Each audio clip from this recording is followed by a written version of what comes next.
Buongiorno Sicilia, ben trovati, appuntamento del mercoledì 8 in punto, il saluto da Roberta Lunghi e naturalmente... E buongiorno anche da Lorena Dolci. Allora Lorena, noi iniziamo oggi questa nostra trasmissione con un fatto che ha colpito ieri la città di Catania, ma l'ha colpita non solo per quello che è stato da un punto di vista dell'incendio in sé, ma ha colpito quello che è stato un po' un simbolo, no, della città di Catania, il centro fieristico delle Ciminiere, un gravissimo incendio sviluppatosi a partire dalle 17. Noi abbiamo sul posto la collega Giusy Lazzara che in questo momento ci riferisce quanto sta accadendo proprio alle Ciminiere. A te Giusy.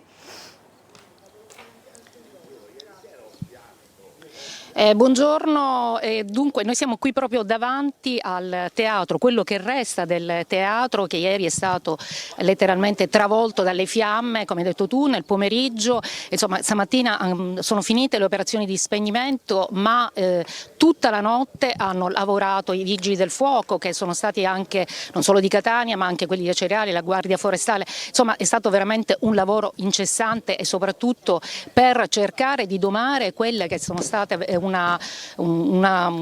incendio veramente esteso e devastante appunto perché colpisce questo simbolo un po' le Ciminiere di Catania. Hanno rappresentato sempre un punto di attrazione e un polo fieristico, non solo appunto anche congressuale importante. Stamattina cosa si fa? Qui ancora ci sono le squadre dei Vigili del Fuoco, ovviamente sarà transennata tutta l'area, anzi fra pochi minuti dovremo anche uscire perché qui si mette in sicurezza tutto e si lavora soprattutto non solo per la sicurezza ma anche per capire la dinamica. Pare che tutto sia partito da un incendio scoppiato all'interno del teatro, dove c'era un cantiere aperto per dei lavori che si stavano effettuando sul tetto, tant'è che appunto ci sono delle parti, vediamo qui quasi del tutto distrutte, ma comunque hanno cominciato a prendere fuoco soprattutto le parti lignee e quindi le fiamme si sono propagate in pochissimi minuti. Proprio chi lavora qui, perché sappiamo che il centro fieristico accoglie anche delle partecipate del comune, sappiamo anche che tutto il centro appunto dell'area metropolitana di Catania ci hanno raccontato che all'improvviso hanno visto del fuoco, delle fiamme e poi subito l'allarme è scattato. Ovviamente si dovrà capire quali le reali cause di questo rogo. Oggi infatti il comandante dei Vigili del Fuoco di Catania, Iracà, alle 11 terrà proprio un punto stampa per spiegare e appunto dare anche qualche notizia in merito. Per adesso è tutto da qui dalle Ciminiere, se ci sono altri aggiornamenti vi faremo sapere. Bene, naturalmente Giusy sarai tu stessa eventualmente a chiederci la linea qualora non fosse più possibile, proprio perché i lavori dei Vigili del Fuoco non ti permetteranno più di stare in zona. Naturalmente ci possiamo salutare qua, ma tienici aggiornati tu sull'eventualità di rientrare in diretta. Giusy ci sentirà adesso Assolutamente, assolutamente, anche perché appunto ci hanno chiesto più di una volta, perché per problemi di sicurezza ovviamente ricordiamo che oggi tutta l'area sarà interdetta, i musei chiusi, insomma veramente c'è una situazione comunque ancora che resta critica per appunto ragioni di stabilità anche delle strutture. Grazie, grazie allora a Giusy Lazzara. Allora Lorena, questo fatto è stato davvero come dire, importante, no, per la città di Catania. Sì, e adesso... poi soprattutto questo pennacchio era ben visibile, sì. Sembrava un'Etna un po' al contrario, perché era veramente un pennacchio imponente che sovrastava la città brucia. Infatti ha titolato oggi La Sicilia, che ribadisce quella ipotesi che avanzava anche la collega Giusy Lazzara, cioè quella della causa umana. Lo andiamo a vedere infatti sulla Sicilia, che appunto ci racconta che i Vigili del Fuoco hanno lavorato incessantemente dalle 17 fino all'alba, quindi fino a poco tempo fa, per spegnere le fiamme. Oggi dovrebbero sciogliere la riserva sulle cause che hanno fatto divampare questo grosso incendio. dove appunto c'era un cantiere di lavoro aperto da qualche settimana, paradossalmente direi, per realizzare una nuova impermeabilizzazione del tetto del teatro, quel teatro a forma di uovo, meglio di ciottolo, che era davvero un'attrazione. Quindi potrebbe essersi trattato di un errore umano, proprio perché c'erano gli operai, un cannello sfuggito di mano per esempio, o un attrezzo lasciato acceso e incustodito quel poco che è bastato per accendere una miccia. Sono solo ipotesi, il comandante provinciale, l'ingegnere Iraka, non si è sbottonato, al momento stiamo lavorando, ha detto, solo dopo che avremo avuto ragione dell'incendio potremo fare tutte le verifiche. C'è stata una grande partecipazione di squadre dei Vigili del Fuoco, ma le fiamme hanno preso il sopravvento e lo spettacolo che si è parato davanti agli occhi dei tanti curiosi che stazionavano sul piazzale Asia è stato davvero impressionante. Il dato che sottolinea il collega della Sicilia è che nessuno è rimasto ustionato o intossicato. All'interno del teatro, lo diceva anche Giussi, ci sono delle parti aperte e quindi ci sono stati dei crolli parziali, soprattutto delle parti in legno del soffitto che sono ricadute sulle sedie della platea sottostante, ed è stata proprio la presenza del legno a favorire la propagazione delle fiamme. Sul posto è arrivato anche il sindaco trentino, i vigili urbani hanno lavorato per fare defluire il traffico, molte auto si accostavano per fotografare, come capita in questi casi. Onore ai Vigili del Fuoco che hanno lavorato senza sosta. Dicevamo che a supporto sono arrivate anche 3 autobotti, un automezzo logistico e un autoscale, oltre al comandante dei Vigili del Fuoco anche diversi funzionari tecnici. Quindi soltanto in mattinata, Roberta, si saprà qualcosa di più sulle cause di questo incendio. Perfetto, a proposito del lavoro dei Vigili del Fuoco, è stato incessante e preziosissimo. A dire grazie naturalmente ai Vigili del Fuoco sono stati in tanti, perché ovviamente quell'incendio ricade in una zona che avrebbe potuto colpire naturalmente anche altre strutture. Anche il direttore del Centro Zoo Culture Contemporanee, Sergio Zinna, ringrazia di cuore le forze dell'ordine, i Vigili del Fuoco, per il lavoro instancabile anche di contenimento delle fiamme, con il rammarico che questa opera davvero a forma appunto di cutuliscio, così è giusto dirla, è stata praticamente distrutta. Lo ricordiamo, progettati dall'architetto Giacomo Leone. Noi Roberta, adesso ricordiamo anche che proprio accanto c'è il cantiere per il nuovo tribunale che sta sorgendo proprio lì. Esattamente, quindi devo dire insomma ancora onore e merito, insomma, perché le fiamme le abbiamo mostrate tutti, le hanno mostrate i social in una sorta di tam tam che si è rincorso di immagini ancora più emblematiche. Ecco, quello faceva pensare che le fiamme avrebbero potuto estendersi. Noi voltiamo pagina e andiamo a quella che è stata la relazione annuale della Commissione regionale antimafia. Sono state durissime le parole del presidente Antonello Cracolici. La regione è stata trattata come un bancomat. Sentiamo. Siamo sicuri che le questioni di queste ore riguardino solo Cuffaro e il suo sistema? Così il presidente dell'antimafia siciliana Antonello Cracolici nella relazione annuale sull'attività della Commissione parlamentare all'Assemblea siciliana. La magistratura nella sua attività di investigazione parla di un sistema diffuso e articolato di corruzione. Quindi temo che ci dobbiamo aspettare anche altro. Il presidente Schifani ha rimosso la Democrazia Cristiana dalla sua maggioranza. Io credo che serva ancora altro. Oggi la corruzione non è soltanto lo scambio di denaro, specifica Cracolici, Ma è anche la possibilità di controllare subappalti, posti di lavoro, quel potere di condizionamento che attraverso l'utilizzo delle risorse pubbliche, in fondo la regione siciliana è vissuta da tanti predatori come un bancomat da cui prelevare il più possibile e in ogni modo risorse pubbliche. Questa assemblea, incalza Cracolici, non può girare la faccia di fronte a una tempesta che mina la credibilità stessa della regione.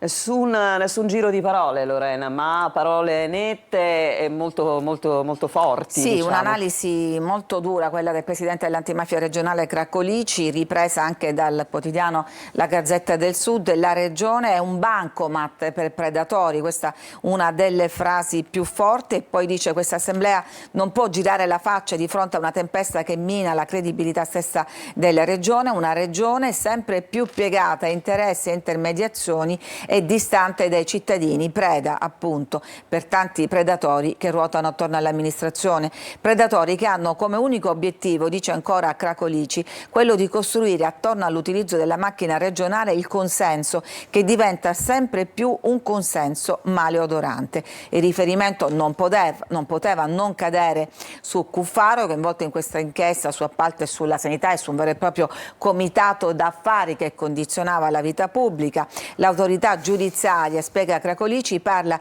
di un diffuso e articolato sistema di corruzione che ha pratiche emulative estese anche ai livelli più bassi, contestazioni che investono esponenti politici, amministratori e funzionari pubblici in giro per la Sicilia in settori nevralgici. Di contro i cittadini scontano ogni giorno le inefficienze di un sistema che sempre meno di cura ed attenzione è sempre più un lusso per pochi. Allora, il caso appalti truccati in sanità, ieri sono cominciati gli interrogatori. Sentiamo. Scatta il sequestro di 80.000 euro in contanti nell'ambito dell'inchiesta sui presunti appalti truccati in Sicilia. I carabinieri del Ross li hanno trovati nella cassaforte di casa di Totò Cuffaro a Palermo, ma anche in parte conservati nella villa di San Michele di Ganzaria, nella disponibilità dell'ex presidente della regione. Il sequestro viene reso noto nel giorno dei primi interrogatori, che fanno registrare qualche ammissione, ma anche le prime accuse respinte con forza, mentre addirittura uno degli indagati potrebbe uscire di scena dopo essere stato ascoltato. I convocati oggi erano 8, esiti diversi sono emersi dai primi 5 interrogatori. Argomento del giorno i lavori per circa 17 milioni di euro assegnati dall'ASP di Siracusa alla Zussman SRL attraverso una serie di appalti ponte. Ha respinto le accuse Ferdinando Aiello, che viene indicato come colui che faceva le pressioni per pilotare l'aggiudicazione della gara. Avrebbe invece fatto qualche timida ammissione, ma negando di aver avuto un ruolo nella vicenda corruttiva, la RUP, ovvero il funzionario incaricato della gara Giuseppa Di Mauro. Potrebbe invece uscire di scena Vito Fazzino, il bet manager dell'azienda ASP di Siracusa. Il funzionario ha risposto a tutte le domande postegli e avrebbe convinto la procura di Palermo, tanto che alla fine dell'interrogatorio la pubblica accusa avrebbe chiesto la revoca dell'istanza di arresti domiciliari e sospensione dei pubblici uffici. E sin qui il servizio che vi abbiamo proposto nei nostri telegiornali. Come affronta la stampa questo argomento? Sì, la notizia è che ieri sono cominciati i primi interrogatori, ma poi in tardo pomeriggio è arrivata la notizia di questa scoperta della cassaforte segreta di Cuffaro. I titoli puntano tutto su questi 80.000 euro trovati cash in contanti in 2 case di proprietà di Cuffaro, per i quali è scattato il sequestro. Difatti lo troviamo anche su Repubblica: 80.000 euro in contanti, scatta il sequestro, 7.000 euro sono stati trovati dentro una cassaforte, altri dentro alcuni armadi, quasi 40.000 euro erano nella casa di Palermo, altrettanti in quella di San Michele di Ganzaria. In totale i carabinieri del Ross hanno sequestrato 80.000 euro in contanti all'ex governatore Salvatore Cuffaro, su cui pende una richiesta di arresto della procura di Palermo per le ipotesi di reato di associazione a delinquere, corruzione e turbativa d'asta. Alcune banconote, questo è un dettaglio un po' curioso, erano vecchie, altre parzialmente strappate. Ci sono pure 2 verbali di sequestro agli atti dell'inchiesta, che è entrata in una fase cruciale. Ieri infatti, l'abbiamo sentito, sono iniziati gli interrogatori davanti alla GIP Carmen Salustro. Altri indagati, alcuni hanno fatto parziali ammissioni, altri hanno respinto le accuse. Ad esempio Marchese diceva all'ex governatore: noi in quello che possiamo fare in pratica sul territorio occupazionalmente dar riscontri, se ci fosse un'opportunità di questo genere era una proposta chiarissima. Tradotta: in cambio dell'aggiudicazione di una gara d'appalto, scrivono i carabinieri del Ross nel loro rapporto alla procura, prometteva posti di lavoro, offerta alla quale, come emerso in altre vicende, Cuffaro risultava particolarmente interessato. E diciamo che dall'ordinanza continuano a fuoriuscire nuovi dettagli e nuove curiosità e particolari. Allora, posto che naturalmente la vicenda degli appalti truccati in sanità tiene banco ancora e certamente lo farà, è ovvio che sono tante altre le notizie che vengono dall'isola. Lorena. E allora diamo inizio a questa prima parte della rassegna stampa con la lettura dei quotidiani regionali. Sul quotidiano di Catania, la Sicilia, lo dicevamo, ecco qua l'imponente pennacchio di fumo e fiamme che si solleva dal centro fieristico Le Ciminiere, brucia la città, è il titolo della Sicilia, vigili del fuoco impegnati fino all'alba di stamattina. E poi appalti pilotati, appunto sequestrati 80.000 euro cash a casa di Cuffaro, ma c'è anche una notizia che riguarda gli ospedali, ancora sotto tiro tra atti di vandalismo e furti di farmaci, mentre dall'antimafia, oltre a quella dura relazione che parla del condizionamento della vita pubblica da parte del comitato d'affari, c'è anche che chiede la revoca della concessione alla società Italo-Belga che gestisce appunto la spiaggia di Mondello. Andiamo a vedere la prima pagina invece di Repubblica, il tomo dedicato a Palermo. Cuffaro, l'odore dei soldi, perché come abbiamo detto ci sono stati 2 sequestri di contanti per 80.000 euro nelle case dell'ex governatore appunto Cuffaro. L'opposizione ieri in piazza chiede che si dimetta e nella maggioranza l'MPA si smarca. Dall'altra anche in comune c'è un forcing sulla galla che chiede di mettere alle porte tutto il sistema Totò e quindi in pratica la Democrazia Cristiana. Poi lo vedremo più avanti, Milano-Palermo a 800 euro, riecco il caro voli perché praticamente siamo sotto le feste. Vi accenno brevemente poi le notizie che approfondiremo, la fuga dei laureati che continua a lasciare la Sicilia e poi la crisi irreversibile, Schifani non l'ha risolta con le dimissioni dei 2 assessori DC. E poi il giornale di Sicilia, ancora soldi sequestrati in casa di Cuffaro, la stessa notizia che ritroviamo appunto su tutte le prime pagine dei giornali. Gazzetta del Sud, Cuffaro nascondeva in casa 80.000 euro in contanti, quindi il titolo che ha tirato di più. Di quello abbiamo parlato, c'è da dire che c'è stato ieri un presidio dell'opposizione che scese in piazza per chiedere appunto tra l'altro a Schifani di abbandonare, manifestazione del centro-sinistra davanti alla presidenza, Schifani si dimettiti gli dicono, gli autonomisti disertano però il vertice di maggioranza. Il presidente dell'antimafia insorge chiedendo di non fermarsi alla cacciata dei 2 ex assessori, Albano e Andrea Messina, la maggioranza in cortocircuito col vertice convocato per oggi poco dopo mezzogiorno all'Arse e gli autonomisti di Raffaele Lombardo che invece annunciano che non parteciperanno al confronto con gli alleati. Tutto questo mentre la regione è la stessa che all'indomani dello scandalo dell'Aspe di Trapani, ricordate, sui referti in ritardo ha inviato i propri ispettori, qua non fa sapere se intenda far partire un'indagine interna nei 2 assessorati finiti sotto la lente di ingrandimento della Procura. Insomma, un'altra giornata ad altissima tensione per Schifani, volato a Roma intanto per incontrare il ministro del Made in Italy Adolfo Urso, mentre a Palermo il termometro politico segna temperature sempre più alte. E dicevamo ricadute anche sul Consiglio Comunale di Palermo perché cresce il pressing sulla galla, qua siamo sulla parte di Palermo del quotidiano La Sicilia e appunto l'opposizione chiede che la DC venga messa fuori dalla giunta, cioè la richiesta di fare come Schifani. E poi centrodestra iniziata la cacciata ai voti cuffariani. Ma andiamo appunto all'interno.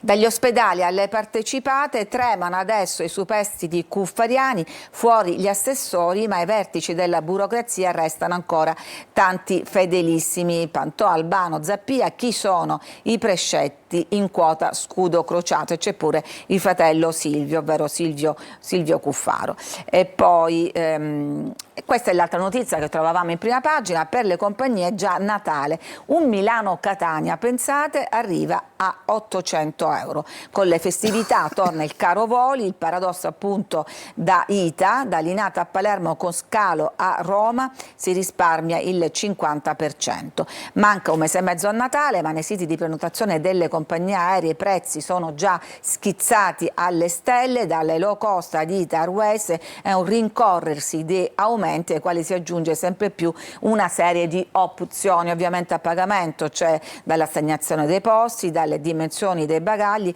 che fanno lievitare il prezzo anche di oltre 100-150 euro. Facciamo alcuni esempi: le tratte più costose sono quelle dei 3 aeroporti milanesi, con Ryanair partendo per la Sicilia fra il 19 e il 20 dicembre, con rientro il 5 gennaio, quindi una classica vacanza di Natale per gli studenti fuori sede. Si spendono almeno 400 euro fra andata e ritorno, sia verso Palermo che verso Catania, con punte in voli verso Catania di quasi 650 euro. Prezzi non proprio da low cost, ma che scegliendo in ITA Airways possono crescere addirittura fino a 800 euro a persona, e solo parliamo di tariffa base.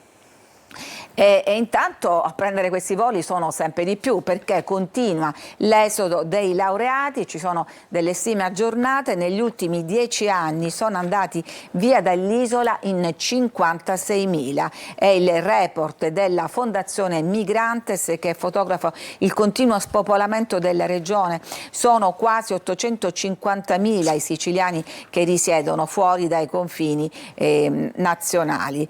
Praticamente in 10 anni l'emorragia di laureati che si sono trasferiti al centro-nord ha superato questa cifra impressionante di 56.000 persone, quella che ormai chiamiamo la fuga dei cervelli. Ma per avere una misura di questa fuga, tra l'altro di giovani con il grado di istruzione più alto, basta considerare che nel 2024 nell'Ateneo di Palermo si sono laureati 7.700 studenti e che in città i laureati di tutte le fasce di età sono circa 99.000, e quindi un saldo davvero impressionante. Poi c'è la cronaca. La cronaca ci riporta sul quotidiano La Sicilia una storia ripresa dalle Iene. Accuse di violenza a Gargano. Chi è Gargano? Gargano è quel podcaster ultimamente alla ribalta, in particolare per la sua intervista al figlio del boss Totorina e poi per la telefonata che doveva essere privata, poi rilevata, con Asia Vitale, la vittima dello stupro del Foro Italico. Questo è il personaggio. Adesso su di lui è stata depositata una denuncia. A parlare è Marta, 24 anni, una giovane donna di Palermo che ha deciso di denunciare una violenza sessuale che aveva subito quando ero minorenne. Lo devo fare proprio per togliermi il peso di dosso, ha raccontato alle Iene, ripreso appunto dal quotidiano La Sicilia. E poi c'è la protesta ad Acireale, pillola abortiva sospesa, la protesta in ospedale da parte delle attiviste di Non Una Di Meno, ma l'azienda risponde che invece il servizio è attivo, non ci sono stop, anzi siamo gli unici a somministrarla. E poi siamo a Catania. La cronaca riguarda il parcheggio Onesima tra furbetti e disservizi, ormai di lunga data. In pratica le auto vengono parcheggiate all'esterno e le macchinette sono fuori uso da oltre un anno. Andiamo ancora avanti, cinema, la festa è finita. Dopo la stretta sul tax credit e i tagli del Ministero che riguardano naturalmente tutta l'Italia ma anche le ricadute sulla Sicilia, le truppe si fermano nell'isola solo per pochi giorni. C'è chi deve arrangiarsi con altri lavori, mentre la Sicilia è stata sempre set di splendidi capolavori, uno degli ultimi appunto il Gattopardo, e qui vediamo il set con Kim Rossi Stewart. A rischiare sono le produzioni locali. E con questo ci fermiamo. Linea di nuovo a te, Roberto. La linea in realtà poi la giriamo immediatamente nuovamente alle Ciminiere, a Giusy Lazzara, che si trova proprio davanti a uno dei cancelli, spostata ovviamente, come già detto, dalla zona interdetta. Giusy, ritorniamo, facciamo un breve recap sull'incendio che ha colpito il centro fieristico. Sì, come dici tu, siamo qui fuori perché ovviamente sono dentro le squadre dei vigili del fuoco che stanno mettendo in sicurezza l'area, stanno anche verificando la struttura, la tenuta della struttura, di quel che resta di questa struttura. Ricordiamo che appunto il teatro, che aveva 2 sale da 1200 e 600 posti, chiamato con il ciotolone ideato dall'estro dell'architetto Leone, e in realtà è veramente devastato, danni ingentissimi, ci hanno già detto i vigili del fuoco. Per fortuna nessun ferito in questo che è stato veramente un incendio molto pesante per appunto l'intero centro fieristico, e qui un po' anche lo scoramento di chi lavora e di chi anche è vicino a quest'area.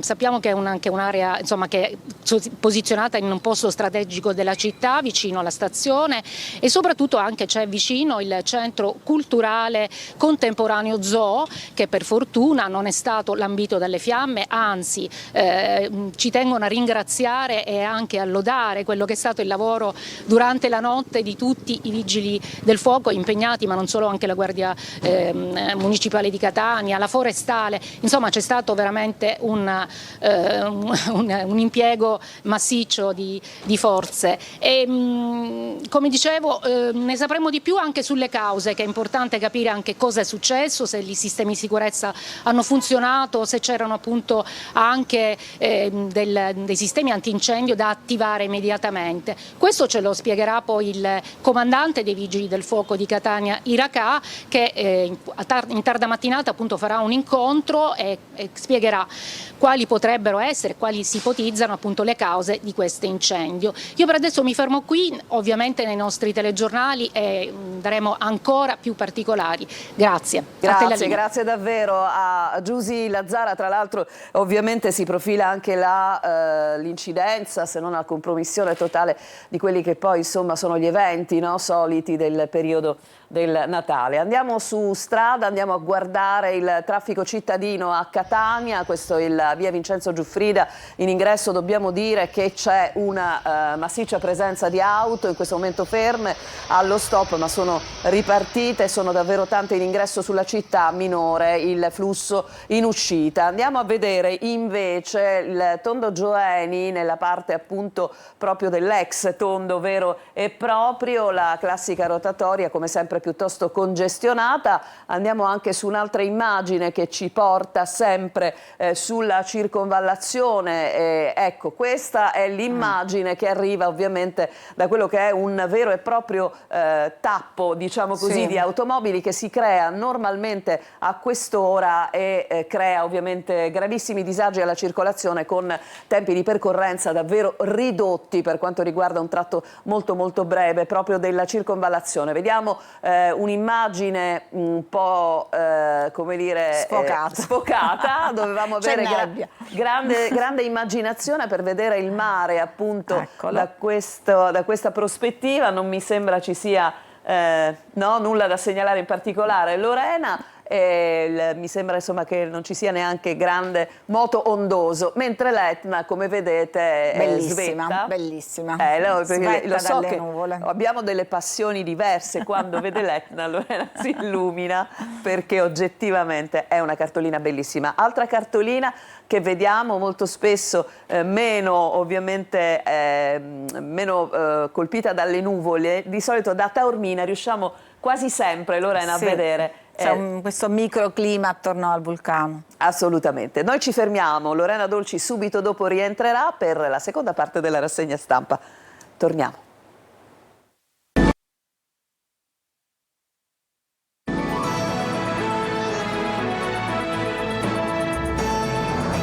Siamo tornati in studio, buongiorno Sicilia, è tempo adesso della seconda parte della nostra rassegna stampa con Lorena Dolci.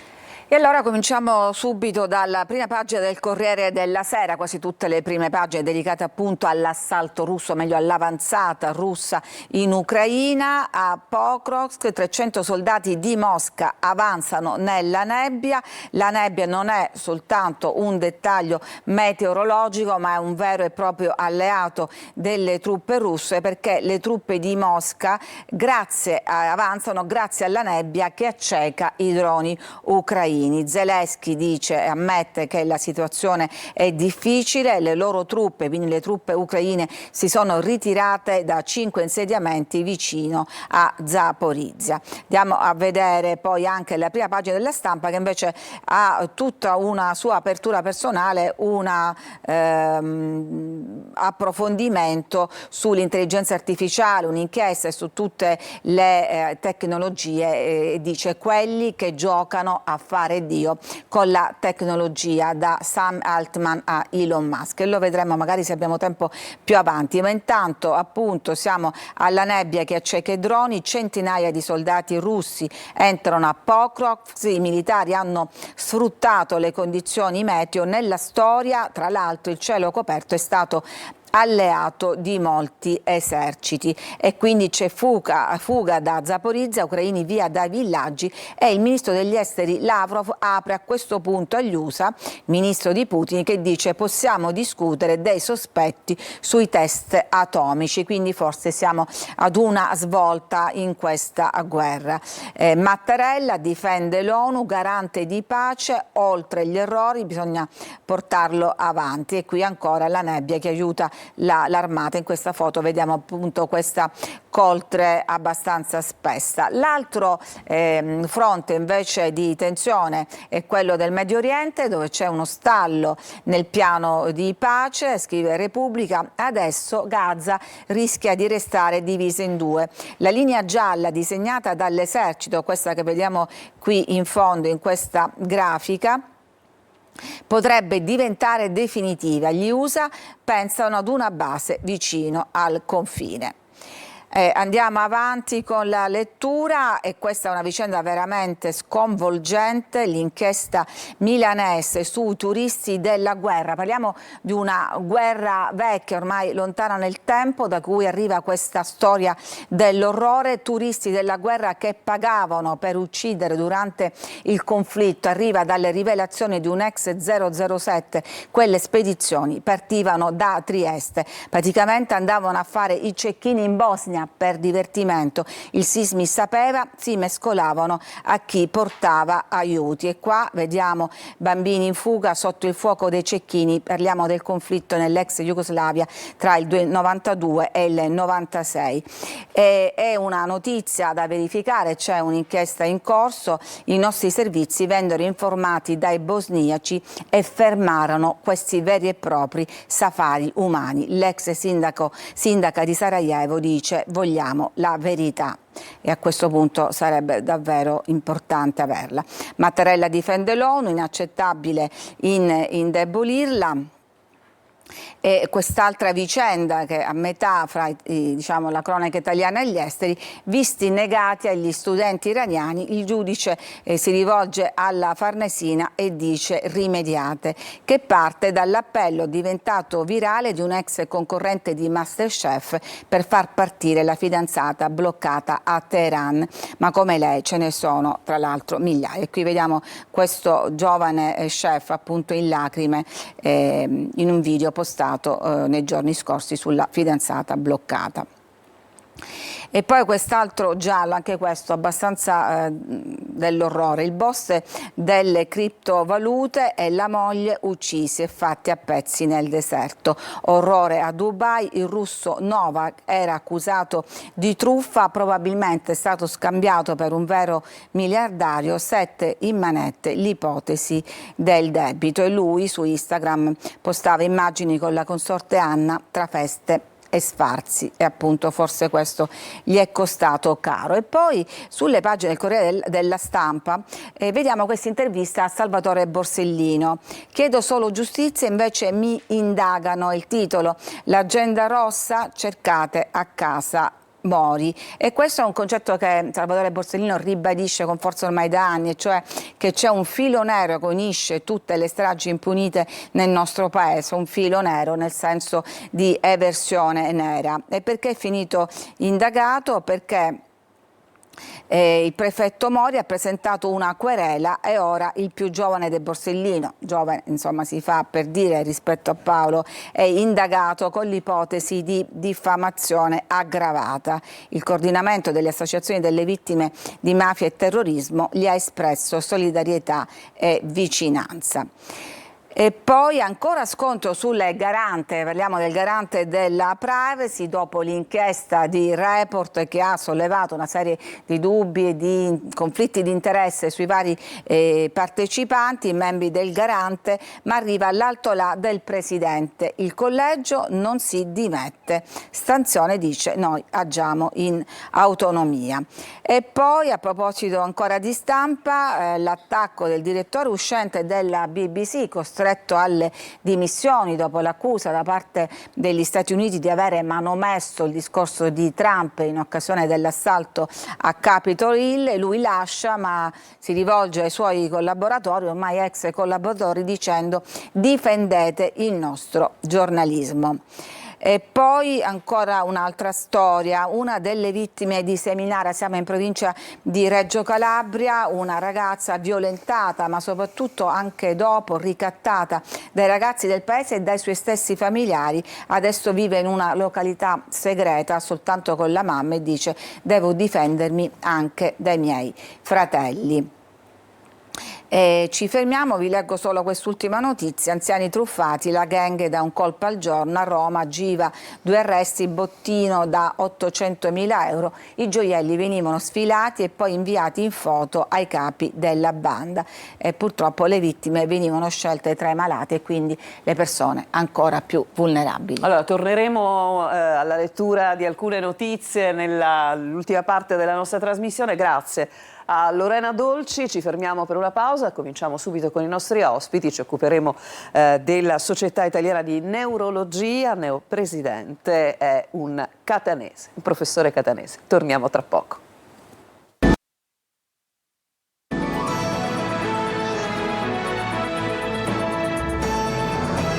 Siamo tornati in studio a Buongiorno Sicilia, ve l'avevo anticipato prima della pausa. Io vi presento il neopresidente della SIN, la Società Italiana di Neurologia, che è il professore Mario Zappia, che è un ordinario di neurologia all'Università di Catania, ma anche direttore dell'unità operativa complessa di neurologia al Policlinico di Catania. Ben trovato, quante cose, quanti titoli.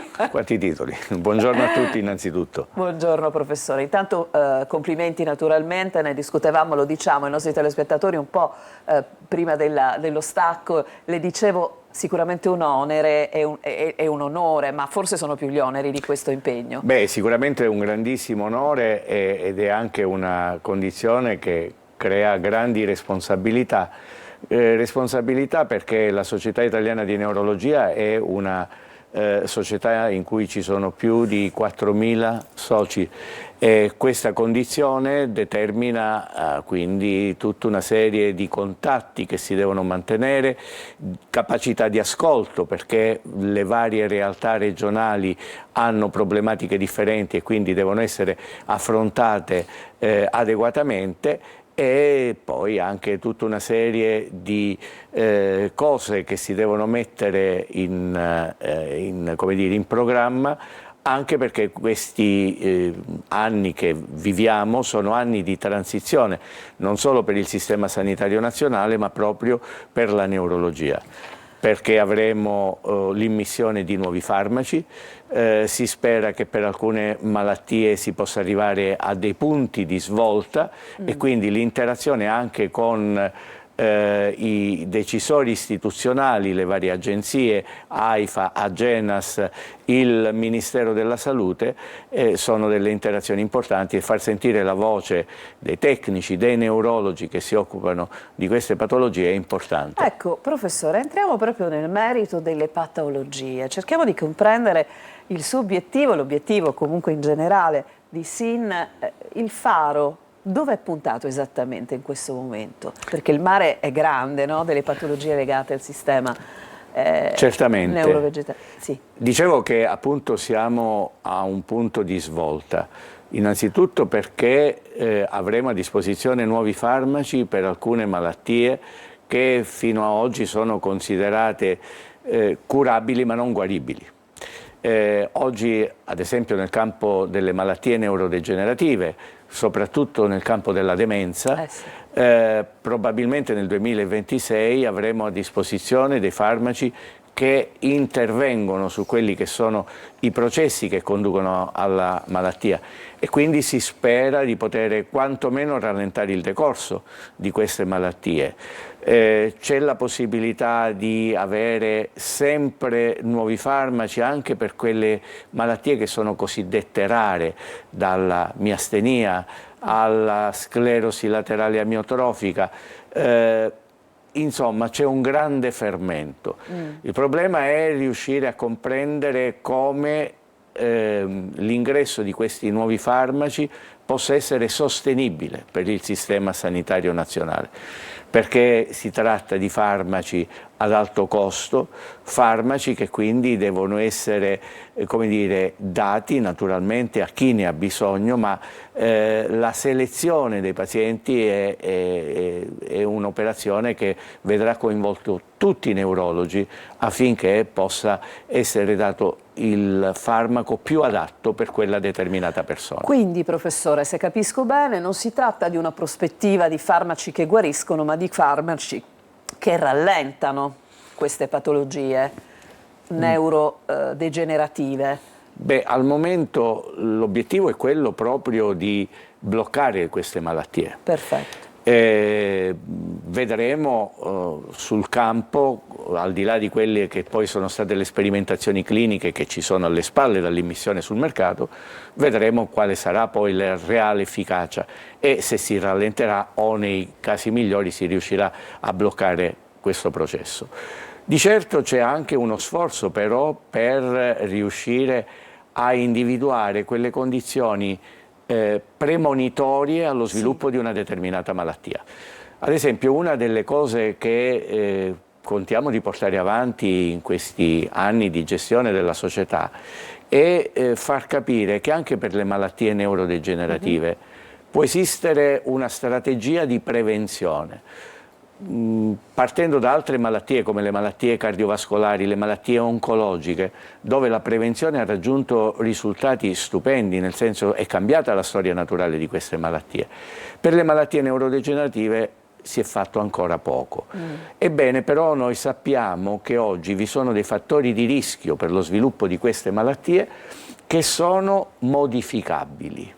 Quindi riuscire ad agire su questi fattori potrebbe anche modificare quella che è lo sviluppo della malattia. Quindi l'insorgenza, diciamo così. Esatto, però... Ma c'è qualche fattore che lei in qualche modo già mi può... Sì, assolutamente. Uno pensa a queste malattie quando queste malattie si manifestano, intorno ai 60 anni, 70 anni. Adesso sono un po' precoci, mi sembra. No, non è tanto precoce, è che il processo che porta a quella malattia spesso inizia molti anni prima.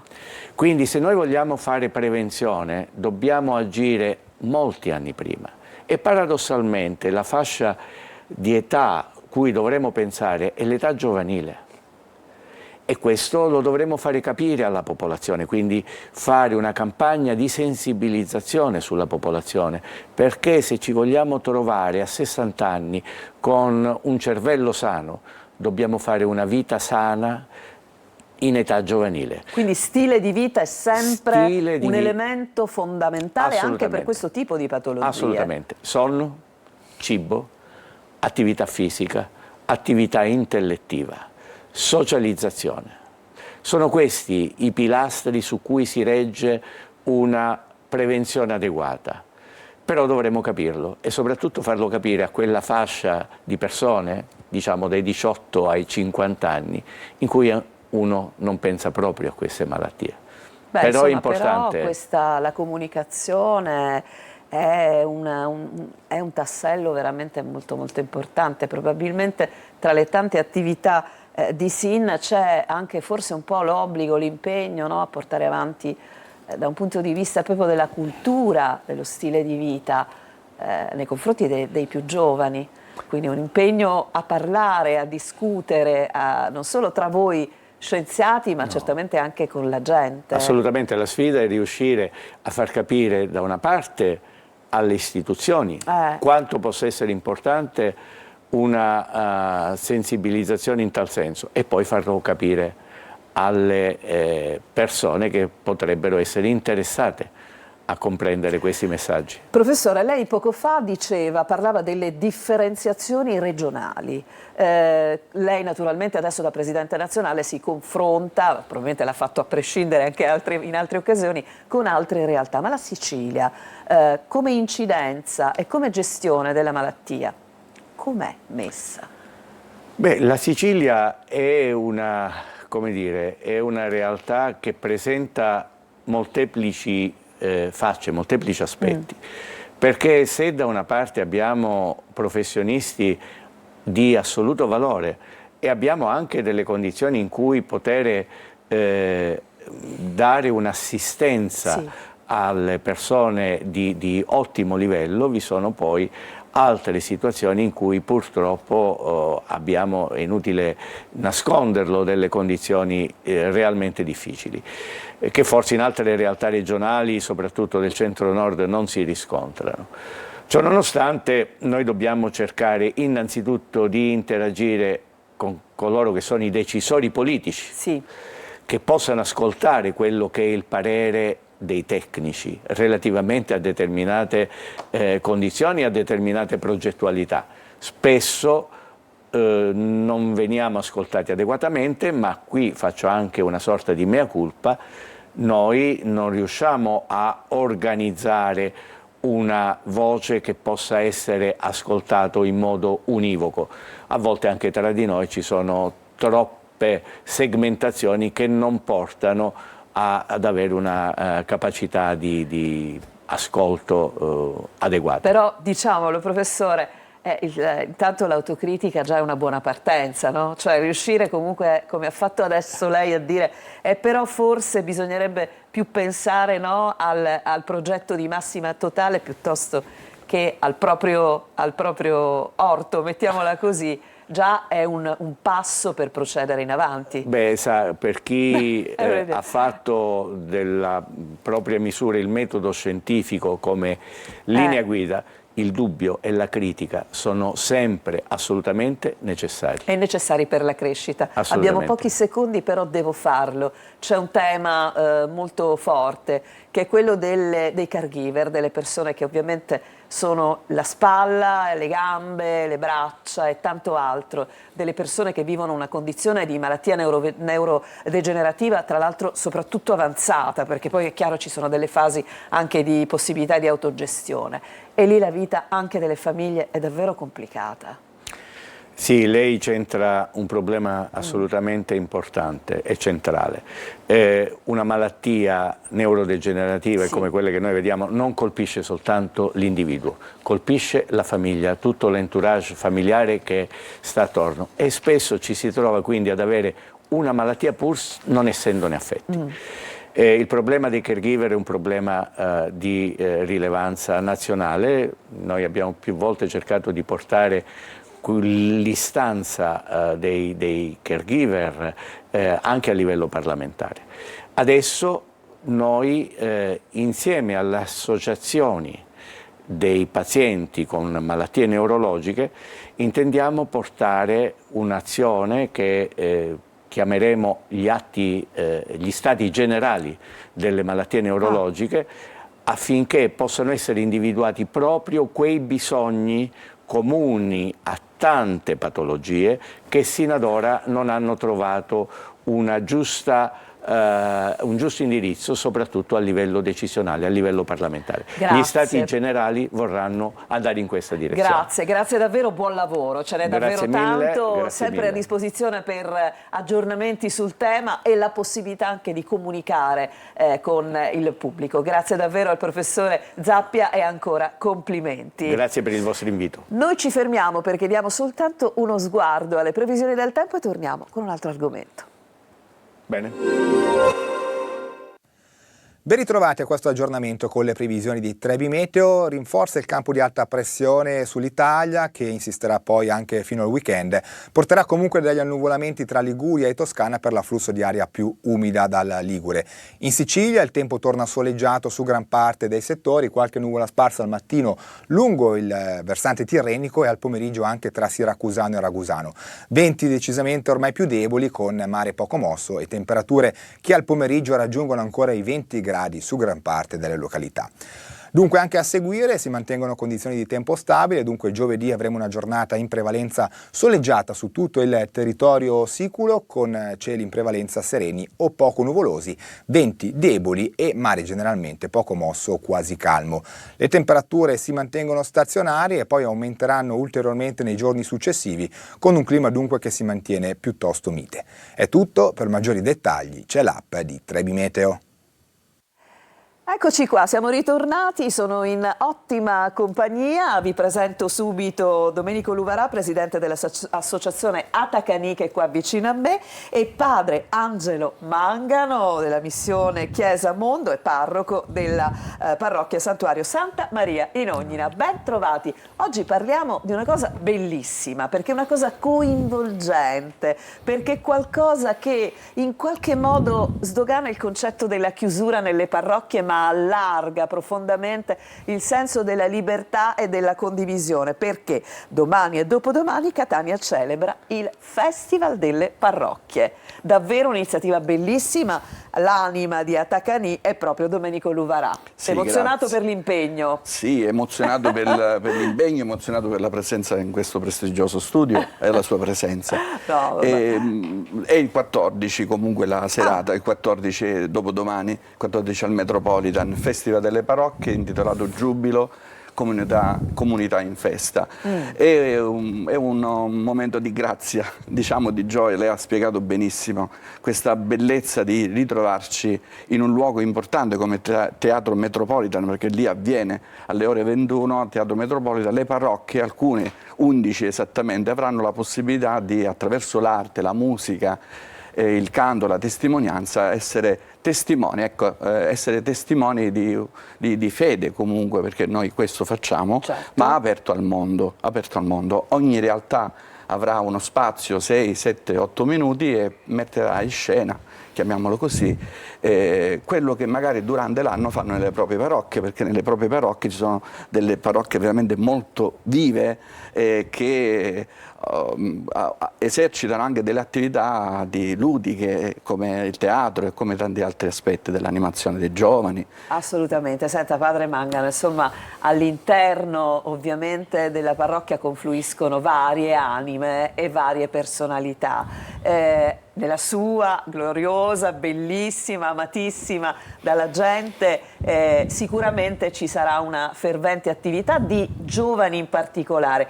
Che valore attribuisce a questo momento anche di confronto, no, delle attività tra virgolette artistiche tra le parrocchie? Innanzitutto è un'esperienza che esce fuori da tutto un impegno di una realtà di cui faccio parte, che è la famiglia ecclesiale Missione Chiesa Mondo, e che con il suo carisma, cioè quello di far vivere in maniera comunitaria il Vangelo ed esprimerlo a partire dalle parrocchie, ma non solo, con questa dimensione di far emergere quelli che sono i talenti. Ecco, un'esperienza del genere è proprio questo per a servizio non solo in questa occasione dell'anno giubilare, chiaramente da anni, certo, ma per far nascere e far crescere insieme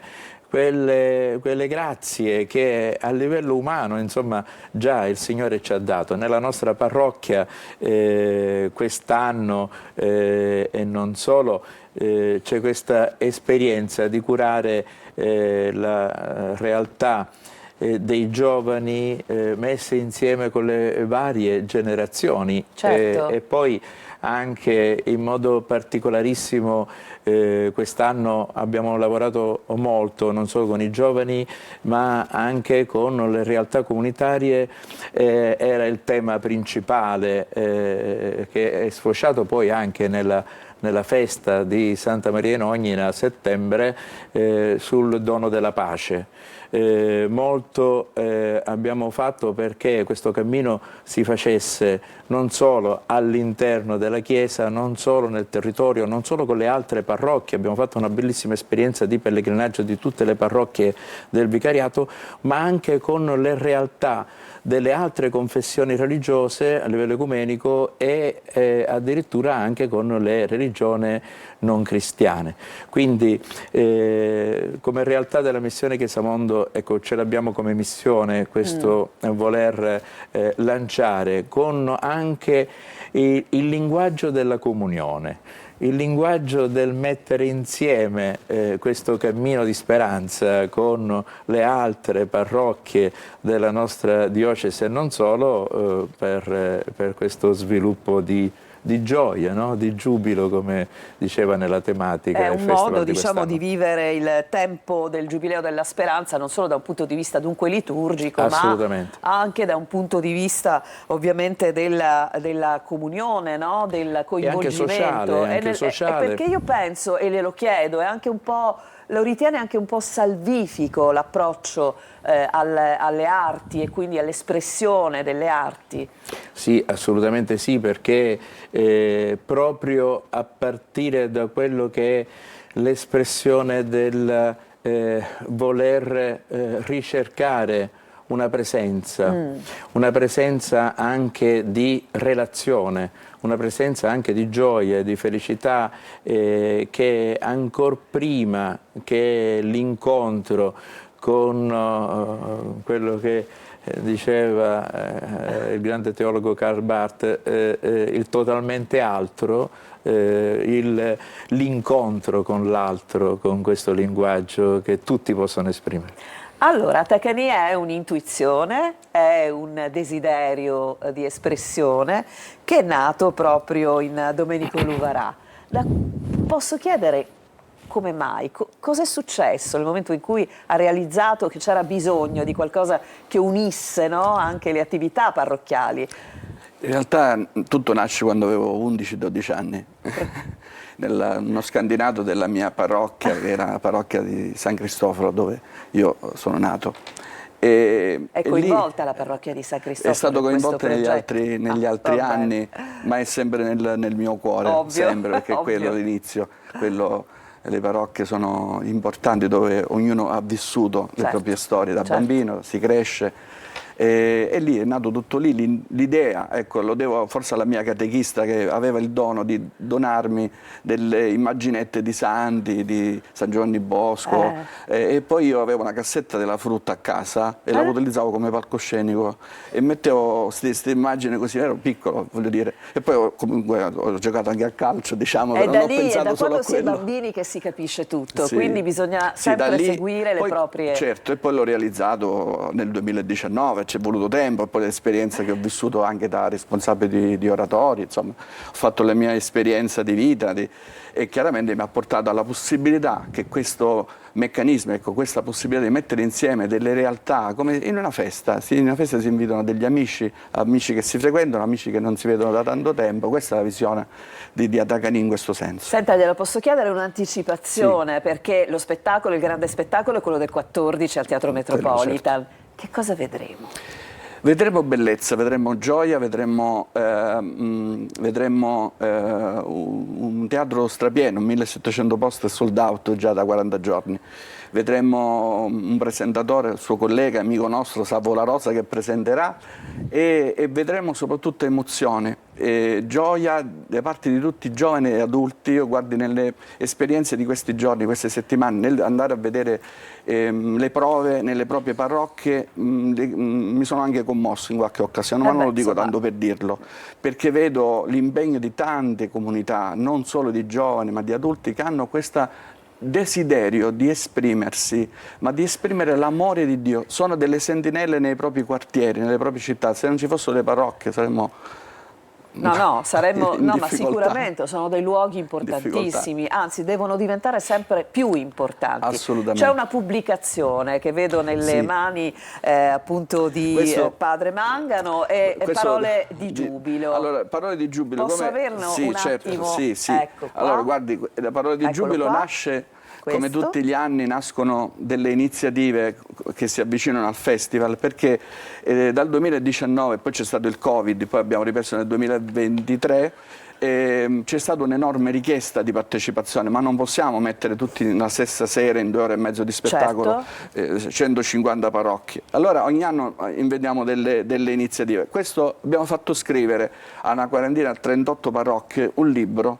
Ognuno ha scritto sul tema dell'anno giubilare, ha scritto un qualcosa che rappresenti la parrocchia, che racconti una testimonianza, che ne racconta l'emozione, la vita, la carità che vivono. E ci sono, oltre le parrocchie che hanno partecipato, anche dei personaggi che hanno scritto, ci sono le suore benedettine, ad esempio, che hanno rilasciato l'anno scorso al nostro detto stampa un'intervista e noi l'abbiamo inserita nel tema della speranza. Posso dire che questo libro potrà essere in distribuzione quella sera con un'offerta libera? Sì, perché chiaramente è stato tutto offerto, noi non abbiamo fatto nulla, abbiamo creato, sarà offerta libera e l'offerta andrà la stessa sera al progetto Senza Catene che il nostro arcivescovo Luigi Renna ha voluto quest'anno portare avanti. So delle belle parole dell'arcivescovo su questa iniziativa, ma ne voglio citare un'altra frase, voglio coinvolgere nella chiusura di questo nostro momento Padre Mangano. Monsignor Barbaro Scionti ha detto: Sant'Agata può insegnare molto, e questo filo, no, con questa iniziativa è fortissima. Sì, fortissimo, perché dato l'evento anche che apriremo nella diocesi di Catania per il 900° del ritorno delle reliquie di Sant'Agata da Costantinopoli alla nostra sede diocesana, alla cattedrale, e il nostro arcivescovo ha indicato che questa esperienza di giubilo con l'anno giubilare continuerà proprio dal mese di febbraio fino ad agosto del 2026. Allora è nel stile, il collegamento potremmo dire in questo stile di comunione, questo stile di testimonianza concreta poi nel territorio, come lo è stato per Sant'Agata nel concretizzare il Vangelo nella sua vita, continuerà proprio tra la gioia dell'incontrarsi alla gioia di testimoniare, costruire questa speranza insieme al di là del momento del festival. Proprio per citare anche il nostro arcivescovo nella presentazione di questo testo, lui diceva che questo dell'esperienza delle parrocchie nel festival è come una punta dell'iceberg di una vita di giubilo delle nostre comunità, dove negli oratori, nelle parrocchie, nelle scuole si edifica silenziosamente e fattivamente la speranza. Beh, lui ha sempre delle parole straordinarie. Allora, grazie per la vostra presenza, seguiremo naturalmente il 14 questo grande evento e complimenti per il lavoro che fate, soprattutto nei confronti dei giovani che crescano sotto un'egida, devo dire, di grande speranza, mettiamola così. Noi a questo punto, fatemi controllare la mia scaletta, ci dobbiamo fermare e poi ci colleghiamo con Siracusa. Grazie. Grazie dello spazio. Grazie.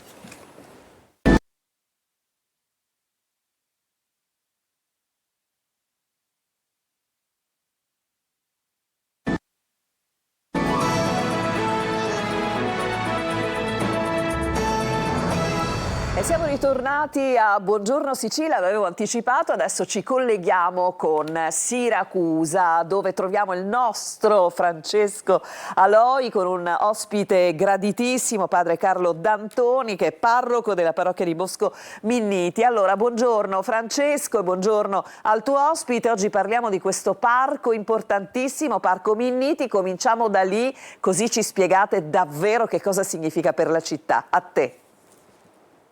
Sì, ciao Roberta, buongiorno Sicilia. Noi siamo al Parco di Bosco Minniti, il parco più grande della città, il parco forse più degradato di Siracusa. E sì, possiamo dirlo un po' per sdrammatizzare la situazione. Qui alla residenza il Signor Degrado. Siamo con il parroco della chiesa di Bosco Minniti, come hai già detto tu, e lui conosce molto bene questo posto, è così. Come no, certo. Io vorrei dirvi subito una cosa che già dalla fotografia di cosa significa questo parco. Immaginatevi una processione dove abbiamo gli alberi, piante che camminano. Allora, qualche anno fa accadde proprio questo. Tutto il quartiere era mobilitato e la parrocchia anche nel donare alberi, piante al nostro parco, questo qua. Chi non aveva piante portò in parrocchia soldi, mi ricordo 8.000 euro, con cui comprammo tanti ibiscus e altre piante di fiori. Insomma, c'era tanta voglia di fare, di costruire. Tutto il quartiere era Però mobilitato. a nulla è servito, possiamo A dire. nulla purtroppo. Furono riparati i muri, i fabbri saldarono la ringhiera tutta rotta. La gente era felice perché vedeva una cosa bella che loro potevano contribuire a portare avanti. E mi ricordo anche le parole del sindaco di allora, la collaborazione fra privati e comune metterà fuori un salotto per Siracusa. E in effetti, dopodiché tutto è finito.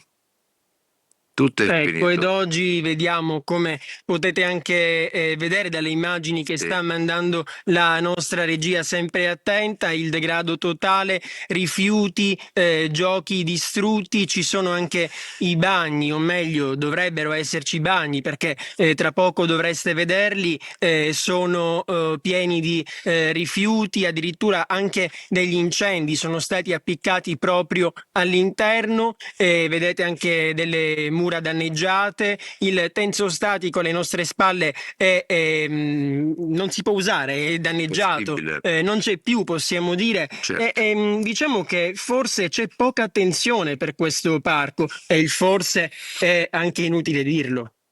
Guarda, la gente ormai non ci crede più.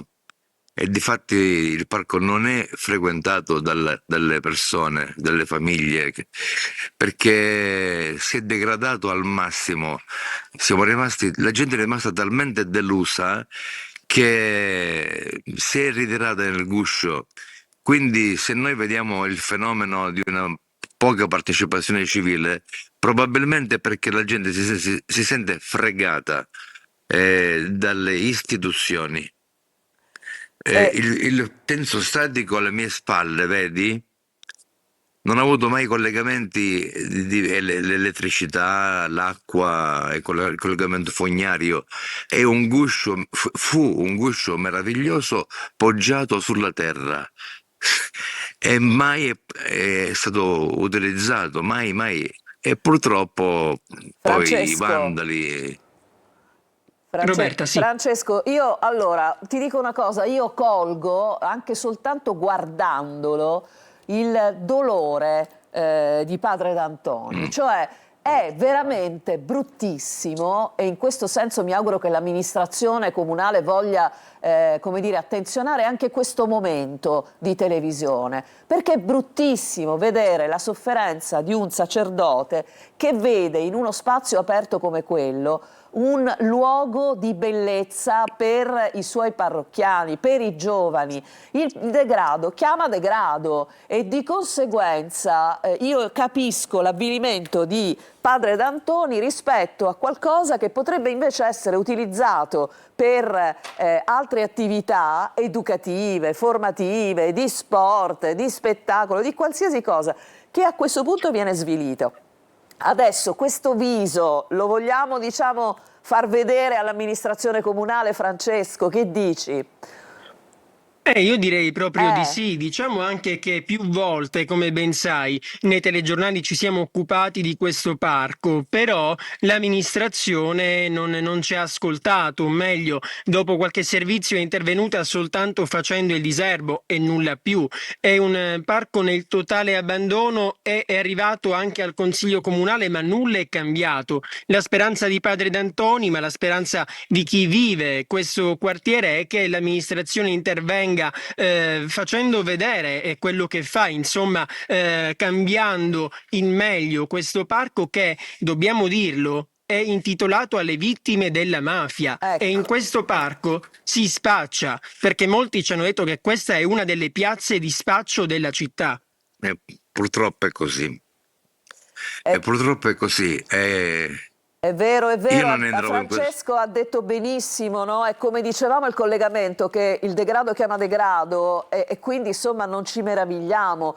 Sia chiaro, l'inciviltà è l'inciviltà, quindi gettare, lasciare i sacchetti, ecco, le scritte, queste cose qui sono inciviltà. Ma è anche vero che in un luogo ben tenuto, curato, pulito, magari controllato, non vogliamo dire magari controllato con qualche telecamera, certe cose non si dovrebbero vedere. Il nostro è un invito, per cui rivolgilo per favore, Francesco, all'amministrazione a venire lì. Vediamo un po' se ci riusciamo a questo confronto con questo parroco meraviglioso che vorrebbe il bene della sua comunità.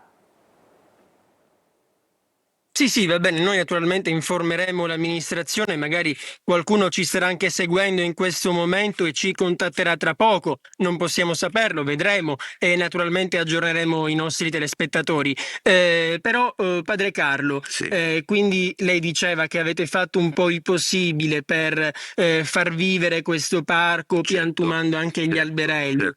Poi la vostra parrocchia è sempre attiva perché qui anche ultimamente ha fatto delle operazioni di pulizia, gli scout sono stati loro i più piccoli anche a venire qui, però vedi Roberta, ci sono iniziative degli scout della parrocchia, ma quella che manca è l'istituzione, il comune è assente e possiamo dirlo senza rischiare smentite perché le immagini parlano da sole. Sì, Francesco, Io allora vorrei dire che noi andiamo in chiusura, per cui se il parroco vuole aggiungere una frase, che sia una, purtroppo il tempo è finito. Dimmi. Questo parco potrebbe ancora essere il salotto di Siracusa, che non ha uno spazio grande e bello come questo, ma ci vorrebbe qualcuno capace di progettualità.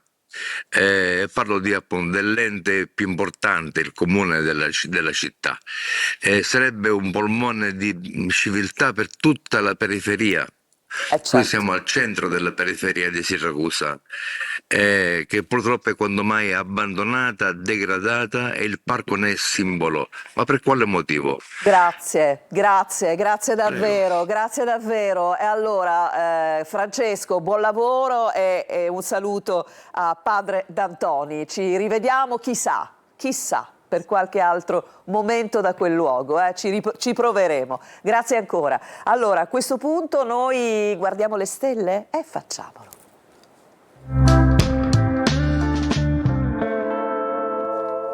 Lo vedo pronto e quindi sono molto contenta di ritrovare e risalutare Marco Amato in collegamento. Buongiorno caro Marco.